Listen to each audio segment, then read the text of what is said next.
Welcome to the 31st episode of Career Journeys Real World Real Insights. And today we have Dr. Shrikant Mulik, who is an entrepreneur and educator. He is also the director at Vidyarjan Academy and director at Vidyarjan Foundation.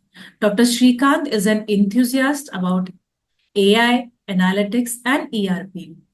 I request Dr. Shrikant to introduce himself to the students and parents watching this session and share with us his career journey, starting with the subjects, the subjects you had in 11th standard, why you chose them, what were the challenges you faced in choosing those subjects. Yeah, thank you, ma'am. Hello, my name is Dr. Shrikant.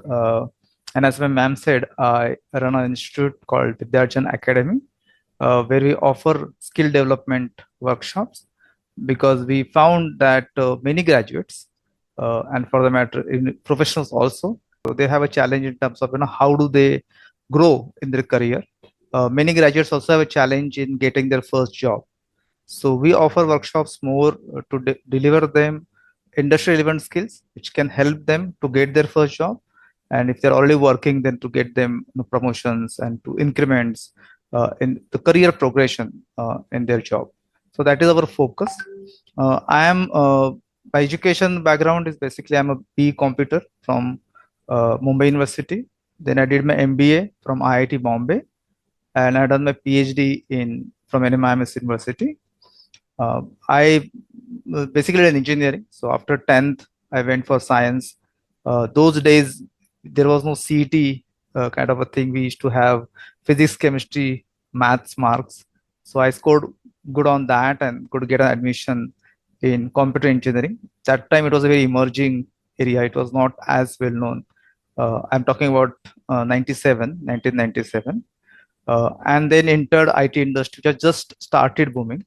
The year Y2K boom was just started at that point of time, and I was actually the right time in IT industry, and I worked with a company called L&T Infotech, one of the leading IT company. I spent 18 years over there and in different roles. So I started as a software engineer, a programmer, basically did a programming, and then I rose to a project leader role, and then I became project manager. I also spent time in pre-sales and solution architecting roles. I also had different positions like practice head, product head, and so on and so forth. After 18 years, I felt that I should change my field, and that's where I left L&T Infotech, left IT industry per se, and joined an academy, joined in NMIMS University. And then afterwards, I left that too, but I continued serving NMIMS University as a visiting faculty. And I also run this academy where I play the role of educator, helping students to learn new skills. So that's my introduction. So entering the IT industry at the right time, being an educator and entrepreneur, students have so much to learn from you today. My pleasure. Today, in this session, we'll focus on one area, which is data science, and for which you have already the expertise.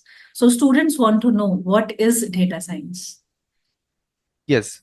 So what has happened in industry over the years? I mean, if you look at, I will go a little back in the past. So when we look at computers, we said it started in 50s and 60s. In India, it came a little late. But today, if you look at globally, the IT has been there for years. All the organizations have got their enterprise systems, ERPs installed, and they're kind of doing most of the things online. So if you look at a bank, for example, entirely runs online. And we could actually have a bank without any branch called a digital bank. So there is a lot of data that has got generated. So this is what we call the transactional data, which is what retail organizations like say DMart is generating on a day-to-day basis. Banks, insurance company are generating on day-to-day basis. So there's a huge amount of data that is getting generated by these organizations. At the same time, we have all on social media, and social media generates a different set of data. There are so many posts, likes, subscriptions that are happening. So there's a lot amount of data which is getting generated on social media. Today, if you look at a manufacturing industry, you will see these machines are also coming with many sensors. Now, if you we all use smartphone, you also know in smartphones there are so many sensors, right? So all those new machines, I mean, self-driving cars is a extreme example of it. But all the machines nowadays come with sensors, and they also generate too much of a data, right? Now, this data should be used for a meaningful purpose. We need to explore data, and we need to find some insights from the data, some patterns from the data. All that is done in data science, and this field is emerging. I mean, it has obviously emerged by now. It's growing because the data is growing, and when you have so much of a data, you need to work with that.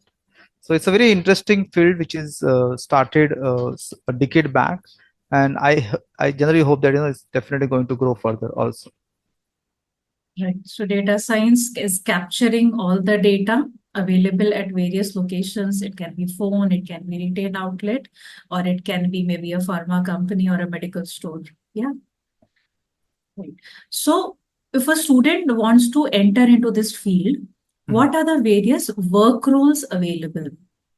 And what are the different entry-level positions? Okay. So I will start a little differently. I will start answering this question a little differently. So I'll start what is the ultimate role in a data science field. So this is called data scientist.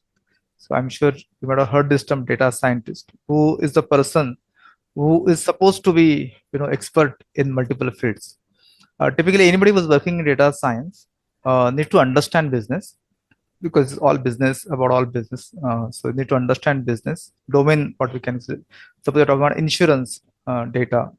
If your data scientist is working in insurance company, that person needs to understand insurance business a lot. You also need to be a little technical, because there is a technologies are being used like Python or R and those kind of things. And the person should know statistics well. Yeah. So there are three things that the person should know, and should have a good communication skills, good interpersonal skills, leadership skills, and so on. Right. So there's an ultimate role, and somebody who has a doctorate, who has 10, 20 years of experience, that is the right person to kind of do that kind of a role. So that is the ultimate role we could talk about. And then there could be a senior data scientist and heading a data science division, and those roles are there at a higher level. Now, obviously, when you start a career in data science, you can't become a data scientist on day one. The ultimate aim is to become a data scientist. So when you will start in a particular role. Now, which are those roles possible? So as I said, you need to be expert in three fields. And when you start, you can't be expert in all three fields, right? You could be at awareness level in all three fields. Rather, you must be. You can't be say that, okay, I'm good at statistics and I only know statistics and don't know anything else. Then that will not be a good qualification for you to enter data science.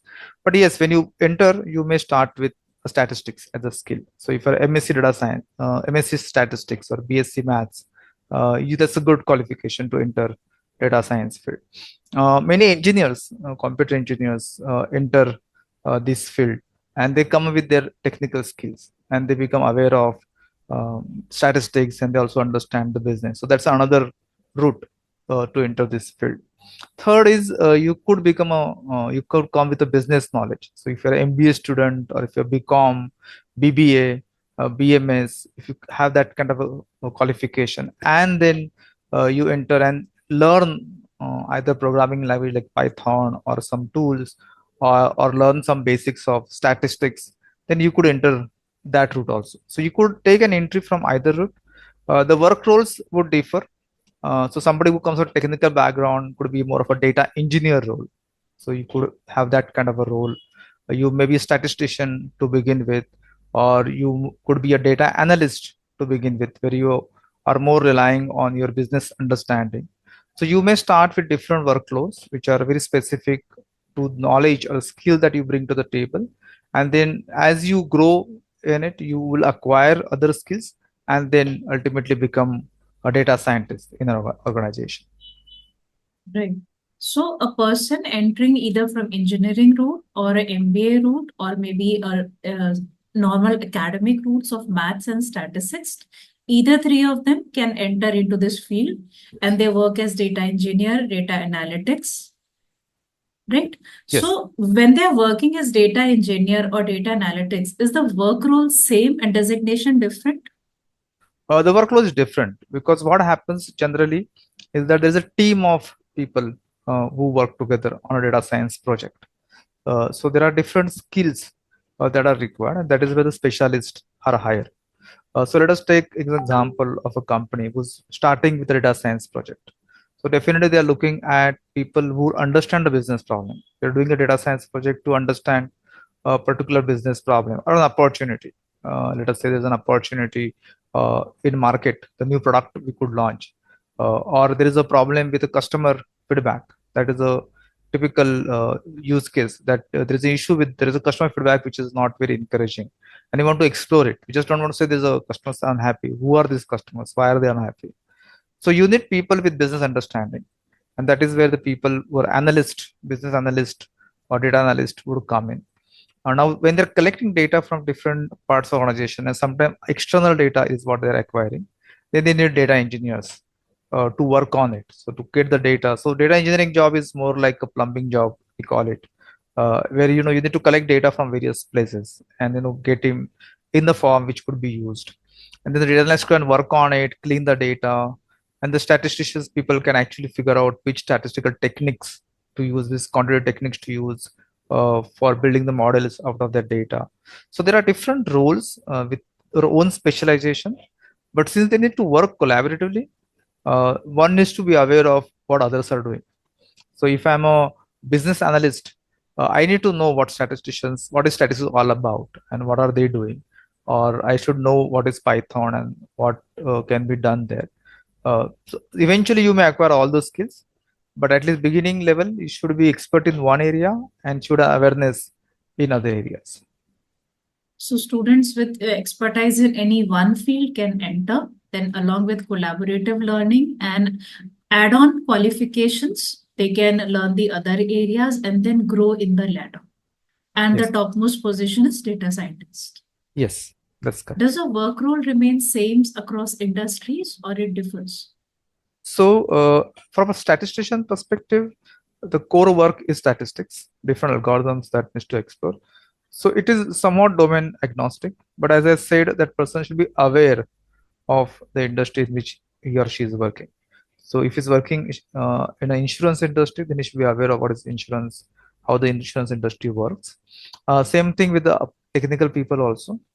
When it comes to business analyst, obviously they need to know a lot about industry, and there are obviously industrial nuances. For example, in manufacturing company, the problems that we're looking are something predictive maintenance. In insurance, we may be looking at churning rate, or in banks, we look at churn rate, customer churn. So the problems would be different and would be specific to the industry. So the business analyst are the people who need to worry about them. They need to have a deeper understanding of the domain. And that is something where there's a large difference between different industries. When it comes to data engineering and statistics people, it's not that large. That's minor. You need to be aware of what the industries are doing. Right. So basically, business analyst or the data analyst needs to worry about the industry. Engineers and statisticians can continue with their own technical skills. Yes. According to you, as per your experience of a decade, how much time does it take for a fresher to become a data scientist? Oh, it would be around 10 years, is what I would think. But see, when the field is growing, like say data science, or earlier when IT was also growing, it's very difficult to say a single digit, a single number, Right. because there could be smart people who could grow faster. There is also dependence on what kind of opportunities you are getting. So if you work in a large bank where you are part of a data science team, it may take a longer. You work in a startup, you may get faster opportunities. So it all depends, but yeah, generally data scientist is expected to have 10 to 15 years experience. So that is what the number is, but skills are more important than number of years. I mean, somebody who could be there for 20 years and still not we call as data scientist because skills are not there.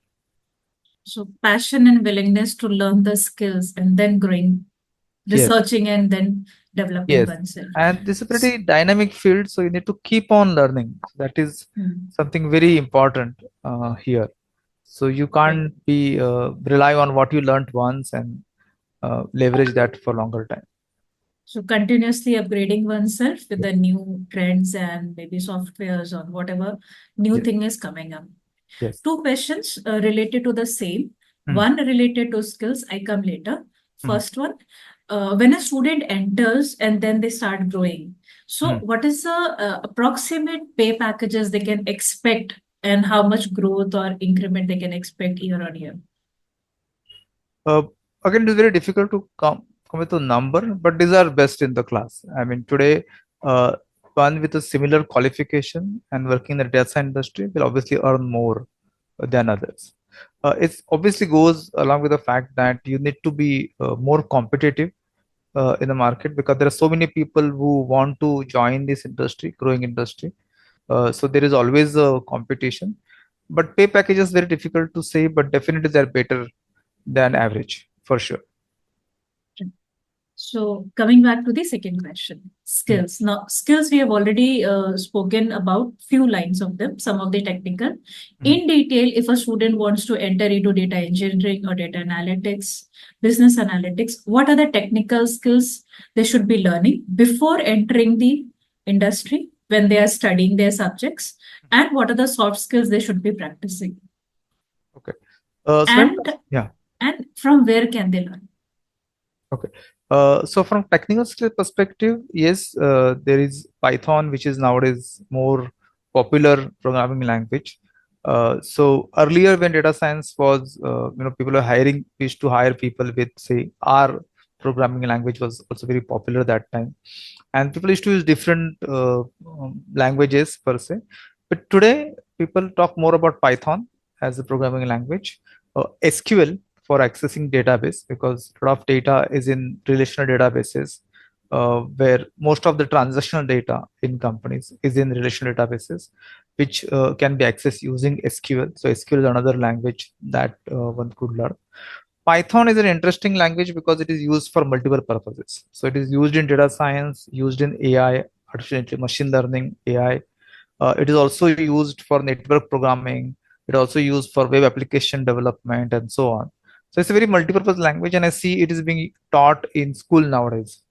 And basic programming is also taught in school, which is a really good sign, because this is it has a diverse application. So if you learn Python, even if you don't enter data science, you'll definitely enter in some other areas, and you can still benefit from it. And just like reading, writing, arithmetic, coding is a important skill. So from that perspective, anybody who is beginning should at least pick up one program. Today's context, Python is the best choice, as it has a multiple applications. So that is one. Again, when you learn a basic Python, when you go in data science, you need to learn very specific libraries and skills. So there is additional skill. So data science with Python is itself a skill. Again, in data science, we have some areas like we said, data analysis is different from data visualization. I have to talk about data cleaning, right? So there are multiple subfields within data science, and data modeling is what we talk about, right? So one needs to learn all these. These are getting specialized in a specific thing, right? So when you begin, you start with Python as a technical skill. Statistics is another thing which we start learning in school, and somehow most of us don't like it. So maths is anyway, some people just don't like it for whatever reason. But let me tell you, it is very important.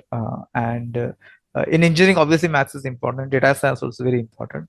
We'll talk about statistics here. One of the reason I found, and this is my personal reading, is that we learn statistics, but we learn statistics the way it is taught. In a sense, we don't look at how it will be used. And when I learned statistics, I didn't find it very interesting, frankly speaking. But when I did my PhD and I then saw that how statistics could be used to solve problems, how statistics could be actually used to give value, that is a time when you start having respect for the discipline, and you start actually learning more interestingly. So if you learn statistics early on, it definitely helps. There's a lot to learn. I mean, what we generally learn in a school is descriptive statistics, which is very basic in a way. But even if you develop the flair for it, you kind of learn and understand it. Even though you may not become MSc statistics, you may not become BSc maths, you may enter like a technical person, but a good foundational understanding of statistics is really helpful. So you should not build a phobia about it. That is very important. I mean, I see many people who are not able to progress much because they think that maths is for not them or stats is not for them. Okay, and that itself kind of creates an obstacle for them. I mean, I keep on saying that you can do good in data science because you are good at Python. Then why don't you just pick up something on statistics? And it's just an initial phobia people have. So an early age only you develop that I want to learn statistics and learn statistics well. That is definitely useful. Third is business understanding. Again, at an early age, you could also develop understanding on how businesses are run.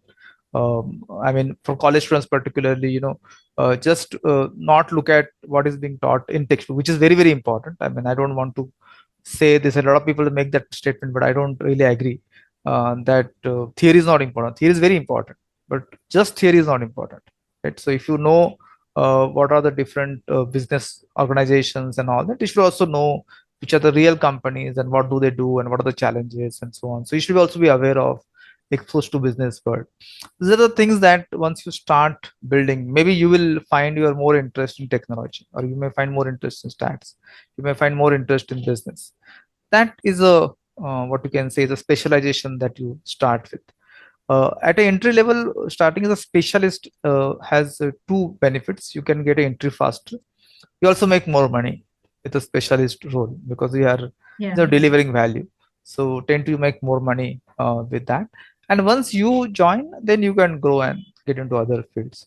But yeah, the basic skills can be built early on, and the early on you can go deeper later. I mean, if somebody knows Python early on, then for that person to learn data science in Python becomes easier.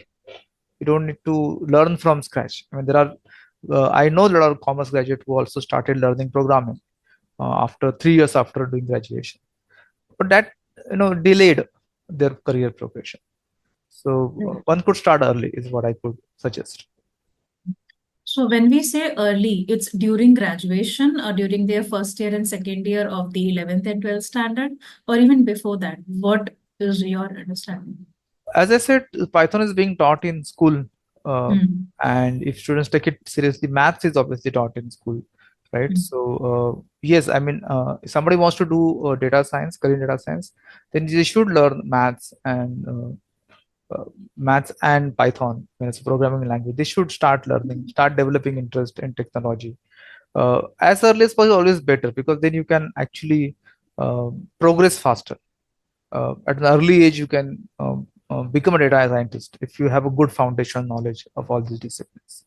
So earlier is better. At school level also, and it is being done. I see many students in school level learning these things. So and please remember, this is what the competition is, right? So if your competition is younger than you, if somebody who's knows from school days and somebody who starts learning after graduation, there is going to be a difference. In addition to technical skills of Python, SQL, statistics, and business analysis, what are the soft skills required which a person needs to be competent in this field? Okay, so soft skills, typically we talk about communication skills. These are very important because ultimately you need to communicate with each other. So data science is a field where you could think of a data scientist as a person who could do all, right? But no data science project can run with only data scientists because obviously they are very expensive. So no company will hire only few data scientists and they will do all the work. The amount of work is also very big. So and instead of doing that, what people will do is they will have few data scientists, and there are quite a few number of data analysts, and there will be few statisticians, and there are programmers, and so it's a cross-functional team. Right now, you can't work in a team if you are not able to communicate well. So communication doesn't necessarily mean that you can give a lecture for half an hour or 1 hour, but even a day-to-day communication, working collaboratively with team. So communication skill, working in a team, these are the skills which are very important. Acknowledging that I may not know everything, but be curious to know what others are doing.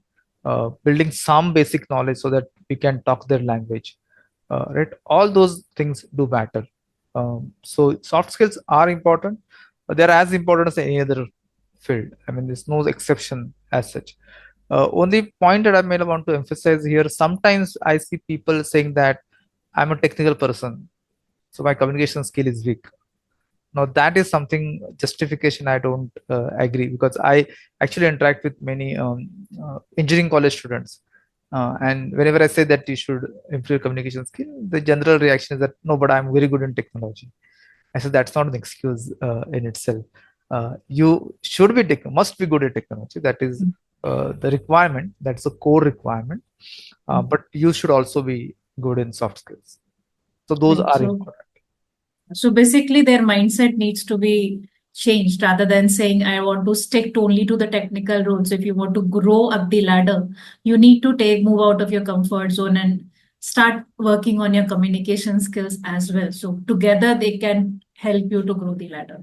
Yes, that's true. Right. Thank you for bringing it up. Whatever we have been talking right now, clubbing it all together. And as you said, student from MBA or from engineering or from statistics or maths background can come, which means students from bachelors of BE or BTech or bachelors of maths or statistics can come. Can students from background other than these also enter the field of data scientist? Yes, but then they will need to acquire the skills on their own. So if one is already in BTech, then they already know Python. They already are they are already taught these skills in college. So somebody say Bachelor of Arts will not have any exposure to these areas, so they need to acquire these skills on their own and then enter the field. It will be more challenging for them because entering the field, is itself becoming very competitive in today's world. So it could be a little more challenging, but if they are very much determined that they want to get into this field, then yes, they could do it. They will take more time than others. They need to put more efforts, but yes, they can do it. If a student does a professional certification course along with their education in data analytics or science, is it beneficial or just basic educational qualification is also sufficient? Okay, so what happens when we take interviews of students? There are so many of them, right? And you need to select.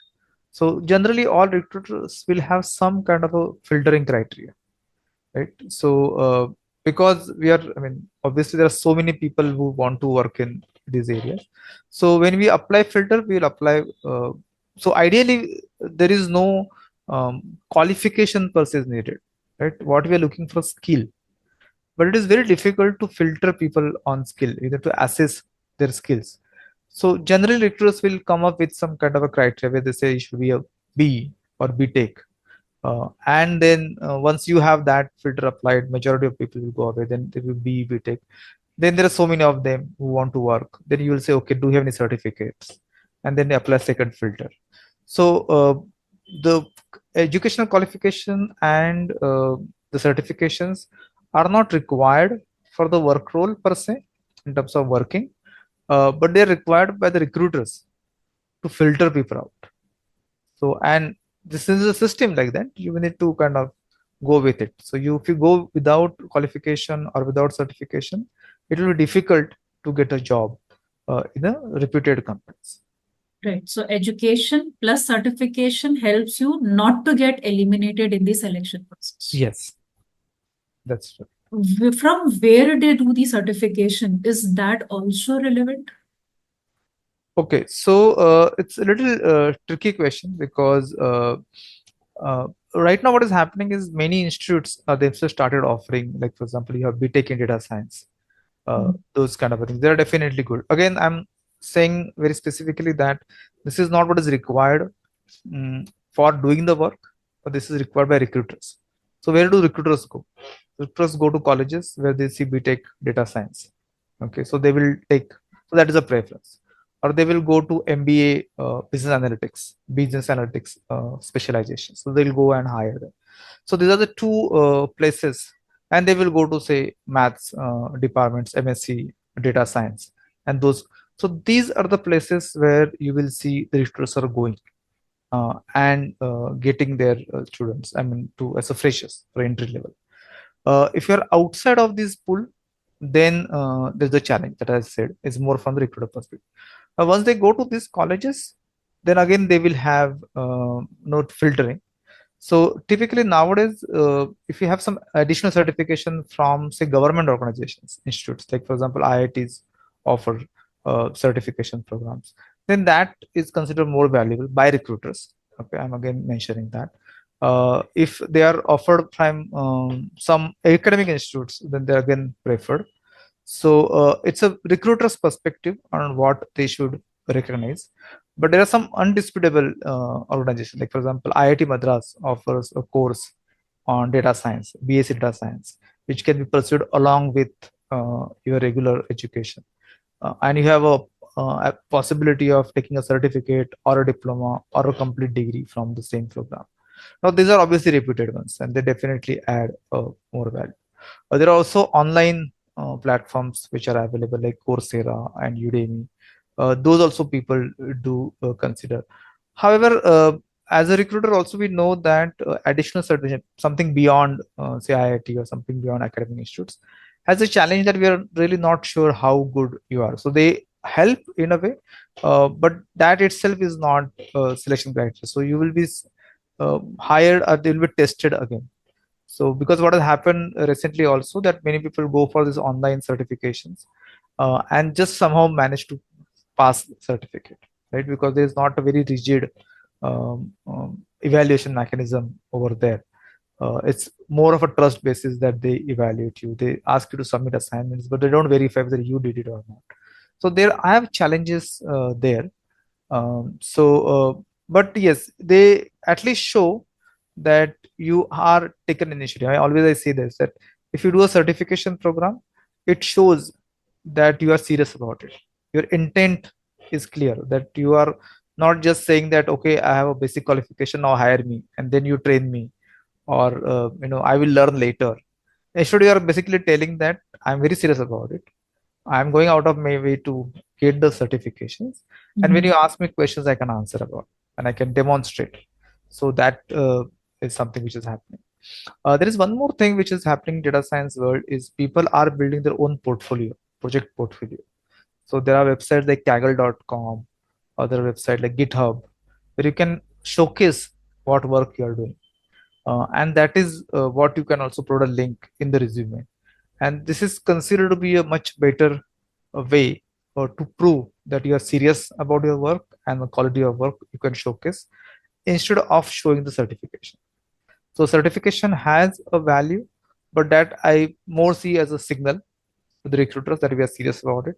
But along with certification, you can also pursue these possibilities of setting up your own GitHub repositories or Kaggle workspaces where you can showcase your work. So just one question answered so many useful things for students. One is being in a hub which is being targeted by the companies where they directly come and recruit. So being a part of the engineering or an MBA or a specialized course or an academic institution where directly recruiters come and recruit you. And second one was building an online portfolio rather than doing certification courses. And third one was to prove yourself that you are really interested, doing courses and building up, gaining experience rather than waiting for the companies to train you and then you learn later on. Yes. Very good insight. Students will definitely benefit from it. Moving ahead further, at the work role level, when a student enters, they have entered, what are the challenges they face in day-to-day working? And how do you suggest them to overcome? Okay. So typically what happens when you are learning data science, you are learning quite a few things, right? But when you get the work, you don't necessarily work on all things at once, right? You will be working on a very specific aspect of it. Now, this is very peculiar to data science, is that there are multiple activities that one does. but one activity may take more time than other activities. For example, in data science, we talk about data cleaning, which essentially means that whatever data you get from transactional systems or social media from machines may not be in a form which could be used for further analysis. So you need to clean data, and there is a lot of work involved there. And this is not something which could be done easily, or it's not a repetitive task. It can't be automated that well. It requires some human judgment. So you need people, qualified people, to do that. Now, when you teach or when you learn this, you may be learning as one of the 10 things. But when you may be doing, you may be working on it for maybe 1 month, 2 months, 3 months in a project. And there are various tasks that you work on. And there's always a specialization that is expected. So if you work on something, you're supposed to finish that part of it and you need to finish on time and so on and so forth. And then there is demands placed on you. So it's become it's a different experience for, I mean, everybody must have gone through, those who join workforce, they realize that what we learn or what we expect in work life is different than what we thought it would be, right? So one may think that I will be doing only this, or I want to do only modeling, I want to work only on statistical something, and I want to do this only and not do anything else. That doesn't work, right? You may need to work on what is been given to you. So that becomes a little challenging, and there's a lot of routine that also comes in. So it's a very interesting field where you're supposed to work and you're also supposed to learn, right? So if you get caught up in what you're doing, which is anyway required to be done, and you can't uh, demand what you want to work all the time. Obviously, you can some to some time you can do it, but not all the time. But at the same time, you should need to update yourself on what is going on and so on. So it's become a little challenging. I mean, I always see people who, even in IT, when we used to work 20 years back, when I joined workforce, we had a similar experience that initial days are challenging. You need to work, and what you learned is when you apply it, you start realizing it's not that easy as it looks like. So that experience is itself, I think everybody goes through that phase. In data science field, it is even more because you have to. There are a lot of deadlines which are very tight. You typically work in a project kind of environment where you need to have a deadlines and need to deliver by then. So it's not only about doing things; it's also about doing things and delivering on time. So that becomes a little challenging for students when they enter the workforce. But yes, afterwards they kind of get used to it, like what we all did. So according to you, what is the retention rate in the industry in the initial years? The retention rate is high. It's not that low because everybody knows that this is how it is. I mean, there is no substitute for it. I mean, if you want to really grow in a career, you need to put good amount of efforts, and that is what we do also look for. When it is a competitive field. I mean, the salaries are so high. You're supposed to put more. Not. I'm not saying long hours, but definitely efforts. I mean, you need to work hard in the certain sense. If you want to grow, I mean, you can also choose not to do so, but then you'll not be able to grow that fast because things are keep on changing. I mean, today we talk about Python. I mean, 5, 6 years back we talked about R as a programming language, and I know many people switched. I mean, including me, moved from R to Python. So we can't say that okay, I learned R, I spent so much time in learning it. Now I'll not change. I whatever jobs I get, I will only work on R. That doesn't work, right? If industry is moving, you also need to move on. So that obviously adds more to your work.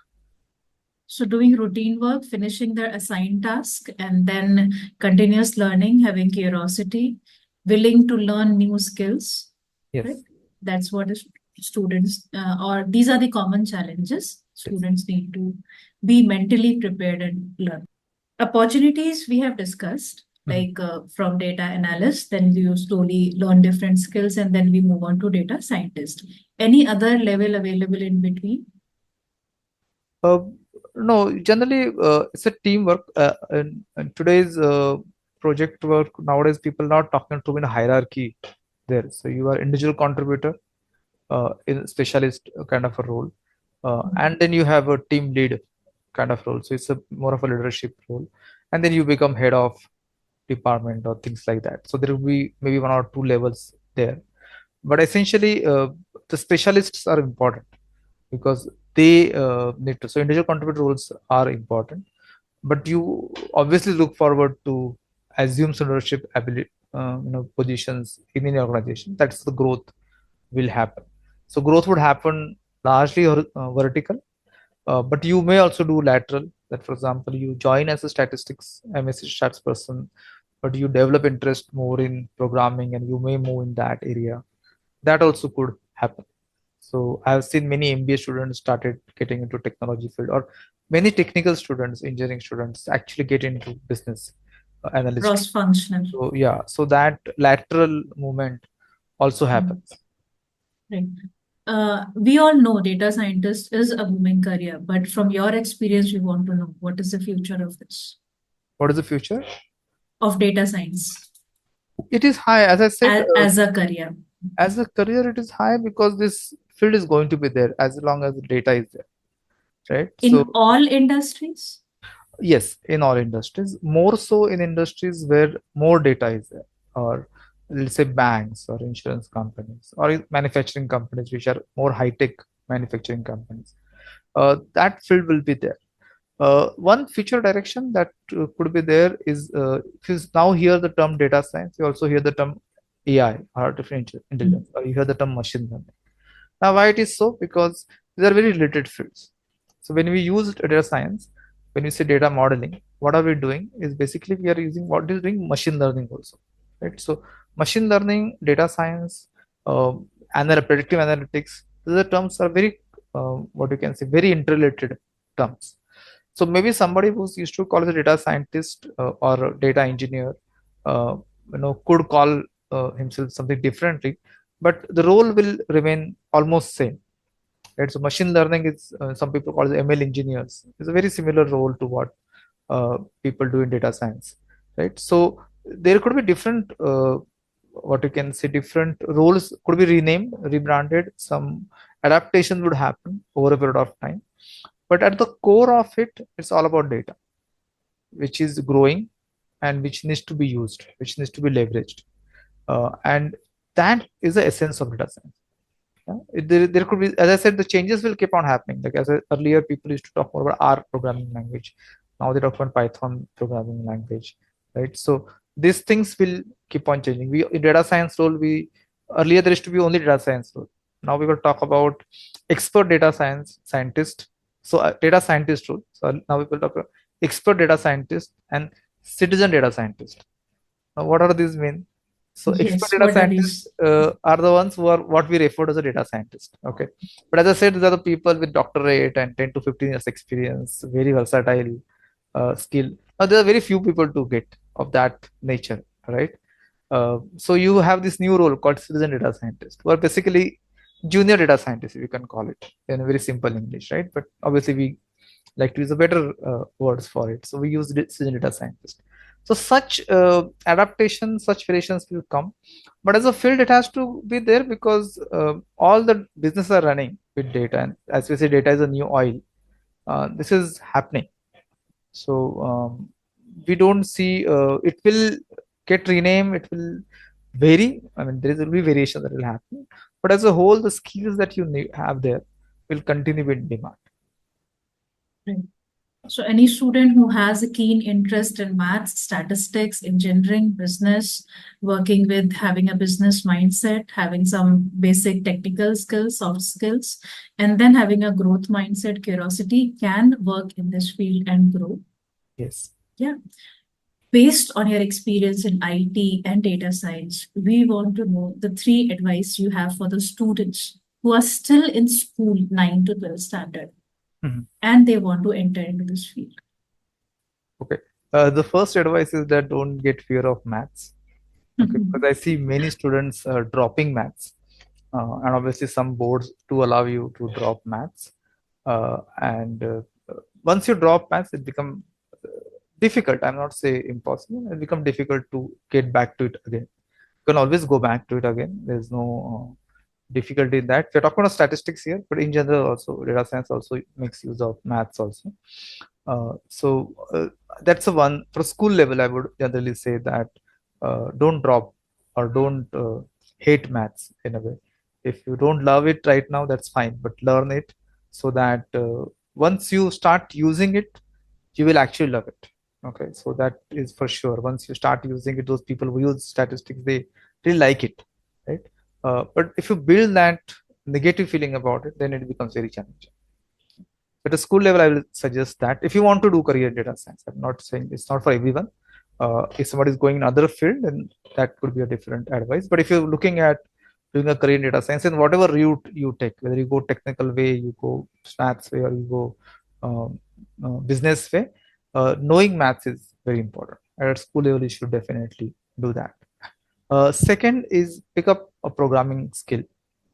As I keep on saying, reading, writing, arithmetic, coding is an important skill that you should have. It's not be very fancy, but a basic programming and Python programming would help. As a matter of fact, any programming language will do. That's a skill ultimately, right? So once you know that skill, it really helps. So languages keep on changing. I mean, in last 2-3 decades, we have seen many different languages coming and going. So that will keep on happening. But once you know one language, you can always switch. I mean, I have worked with multiple programming languages so far. So it doesn't really matter. It's just a refreshing that you do. So pick up a programming language. Third, and this is interesting. I don't know whether we should tell this, but generally, people tell us, schools, so some people tell students that this is what the time for study, and then once you are done with it, there's no learning further. You just enjoy after school or after college. That doesn't really happen. You need to keep on learning, and don't look at learning as something which is a burden. Look at learning as something that keeps you refreshed, keep you, so have that curiosity to learn something new what is going around, and beyond what you're learning. So you're also learning. I mean, what you are learning is very, very important. Whatever is being taught in school, there are prominent academicians have worked through it. They know what to be taught at 5th level, 6th level, 7th level. So whatever is textbooks are given are essential for anybody to acquire knowledge necessary. Beyond that, also we should learn. So we should not limit only to what is being taught, but also be curious to learn more, because that attitude will help. It's not what you learn now is what will help you maybe 10 years, 20 years down the line. We don't know what will happen after 20 years, right? But the attitude that you develop, that you are curious to learn something new, that attitude will definitely help you 50 years down the line also. That is guaranteed. Right? So there are 3 things that I'll suggest to anybody who's in a school right now. Right. So having the right attitude, not leaving maths because you fear, but having maths, even if you can just carry on with it. Yeah. So these are the advices the students need to keep in mind, and also learning coding and programming languages. So students will definitely benefit from it, and we want to thank you for coming on that podcast and sharing your career journey with us, and especially data science as a career. If any student wants to connect with you, how can they connect? Via email, LinkedIn, messages, phone numbers? Yes, How so can they connect? I'm on LinkedIn, so you could Mhm. search for my name, Dr. Shrikant Mulik. I guess that's a unique name in a way that you do not find the same first name, last name combination. My phone number or WhatsApp number is 8104-365-281. I would welcome WhatsApp messages. That would be better, because generally I do conduct sessions and I don't take phone calls when I'm conducting sessions. So instead of direct calls, if you send WhatsApp messages, I will be more than happy to respond. I also have a link. So if you send a WhatsApp message, I can send you a link where you can book an appointment with me. If you want to have some detailed discussion, you could also do that. So I can share that link with you if you WhatsApp me on that number. I would love to teach, and I love to help people who want to learn. So yes, anytime anybody has that specific requirements or some specific questions, please feel free to ask. Contact. Sure. Thank you for sharing the details, and students will connect with you.